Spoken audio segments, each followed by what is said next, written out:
Welcome back, YouTubers. This is a pistol I've been wanting to get my hands on for quite a while. It's not a new pistol. It's been around for a few years. I don't usually buy the latest and greatest pistols. I tend to try to be a little patient and get them a little cheaper. Some holster wear saved me at almost half the price of this one. So this is the Smith and Wesson 1911 3-inch barrel Scandium frame, SKU number 178020. These tend to, if you get one for $1,200 new, you've probably done good. I've seen them for sale for more than that. This is an older model. It has the single-sided safety. The newer ones, I do believe they have an extended ambidextrous safety. I'm not too keen on those and would have had to take that off of a $1,200+ pistol, and I don't like doing that. So my used pistol with the features that I like is just fine with me. It came with these rubberized grips and hex-headed screws. I don't like hex-headed screws, even if they're all pretty and stuff, but I do like these grips quite a bit. I just had some ebony ones in my parts drawer that I do quite like, and I'm going to try these out, and if for some reason they're too slick or whatever, I'll go back to the rubber. Not too particular on that. These do look a little prettier. The pistol does have an external extractor, which some 1911 purists whine and cry about, but they also whine and cry about the 3-inch barrel just as much as they do external extractors, so let them whine and complain. Has Novak type sights, 3-dot with the orange front, just like a Smith and Wesson should. Flat mainspring housing. I did pull it apart, and it is a Series 80. That's not a big thrill to me, but it's not a big deterrent either. It just means that when you do a complete breakdown, there's more tiny parts to lose.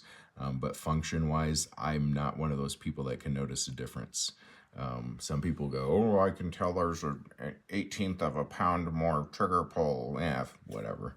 So anyways, Scandium framed 1911. The weight on this is absolutely perfect.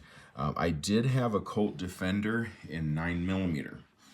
The 9mm that I had of it wasn't one of the gutter sight. It actually had Novak type on that, if I recall correctly.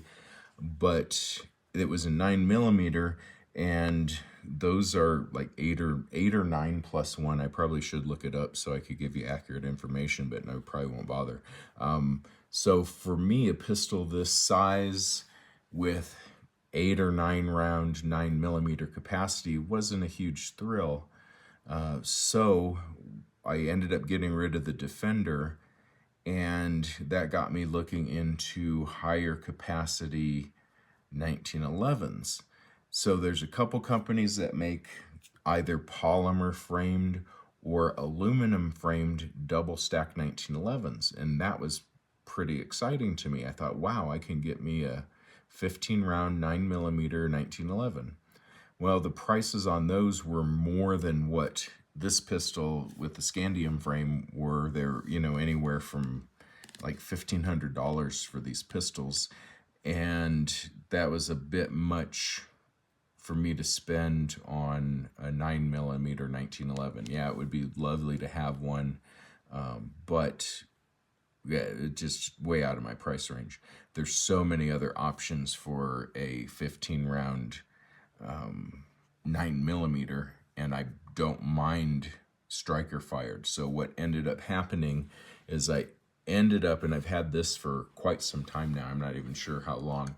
So looking for a 15-ish round 9mm led me to the Hellcat Pro by Springfield Armory. This is an absolutely wonderful pistol, 15+1 9mm, and price-wise, it was a third of the price of the double stack 1911 in the same size with the same capacity. So that pushed me towards getting my striker fired 15+1 9mm. And this has been a great pistol. I absolutely love it. This is my first optic on a pistol, and it's the Green Dot Hollow Sun. It does have an adapter plate, which almost completely kills the front sight sitting in the gutter or the rear sight. So I keep threatening to remove this plate and then remove the nubs on the slide so my Hollow Sun sits down on there lower. I may do that in the future. Again, this is my first optic ready pistol and my first optic on a pistol, so I'm still in the honeymoon phase with that. But again, nice 15+1 9mm, and then when you compare my 7+1 45 ACP, they are almost identical in size. When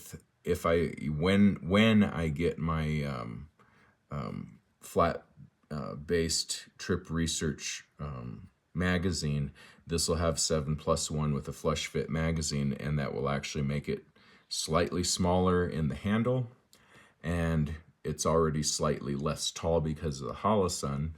But then when you look at the beaver tail here, that only barely extends a little past the slide on this. So these are so similar in size that it's very negligible. Weight-wise, these both feel almost identical. If I put a loaded magazine into the 15+1 Hellcat 9mm and the 7+1 into my 1911, the Hellcat feels ever so slightly heavier. So weight-wise for carry, I can't think of a better pair. So if I'm gonna piss off more than 15+1 people, I'll have to take this with an extra magazine. And if I'm only pissing off 7+1 people, I'll take this one. So still my main carry is my Camp 32, which is a 6+1, since I tend not to try to piss off people. Well, I don't try too hard, but I still do. Again, that's the comparison between these two.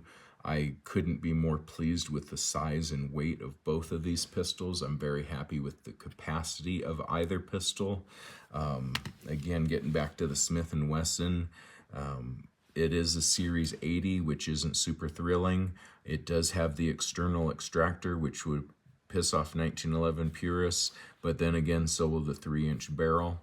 I'll be experimenting with different bullet weights. I've been kind of watching other YouTube videos. I'm one of the 230 grain 1911 and nothing else kind of people. But with this pistol, I want to experiment as far as what will shoot well out of it. So I'm even willing to try those Underwood fluted ones. They're like 120 grains. I'm willing to give those a shot. I actually have some Nosler 185s in the factory magazine right now. I think I've got some 200s around here, but I have a metric buttload of Hydra Shocks and Golden Sabers and all kinds of stuff that we'll see. As long as it functions and shoots well with it, that's probably what I'll carry. But again, this is that Scandium frame, 1911. I think just the idea of the Scandium frame is a little more thrilling than an aluminum frame. It's not like I would ever shoot an aluminum framed carry 1911 so much that I would ever wear out the frame. But the Scandium, it sounds cooler, I guess. But again, truly awesome pistol. I haven't gotten it out to the range because I just picked it up this morning, but I expect very good things from this pistol. Thanks for joining, and we will talk to you later. Be safe. Don't shoot yourself in the foot.